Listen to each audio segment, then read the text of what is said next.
ঘরে বসে কিভাবে শোল্ডার মাসেল ডেভেলপ করবেন কোনো রকম যন্ত্রপাতি ছাড়া। এখন 4টা এক্সারসাইজ দেখাবো। এই 4টা এক্সারসাইজ যদি আপনারা করতে পারেন তাহলে ঘরে বসে আপনাদের শোল্ডার মাসেল ডেভেলপ করতে পারবেন।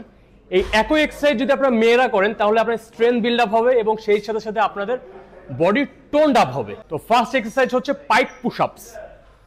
দেখেন পা দুটো এক জায়গায় রাখবো, হিপটাকে আপ করে রাখবো এবং আমাদের মাথাটাকে ফ্লোরে টাচ করব, একদম সোজা গিয়ে 1 স্লো ডাউন ফার্স্ট পুশ। এইভাবে 10টা রেপিটেশন করব।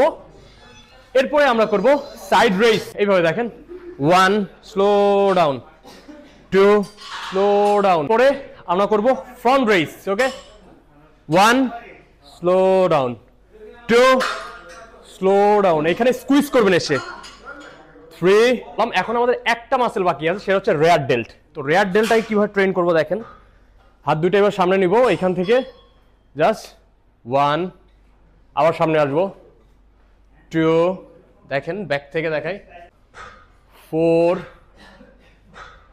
5, হাতটা একটু উপরে থাকবে। এইভাবে এই 4টা এক্সারসাইজ করবেন। ঘরে বসে এক্সারসাইজগুলো আপনারা করতে পারবেন এবং খুব সহজেই আপনারা আপনাদের মাসেল ডেভেলপ করতে পারবেন। Take care.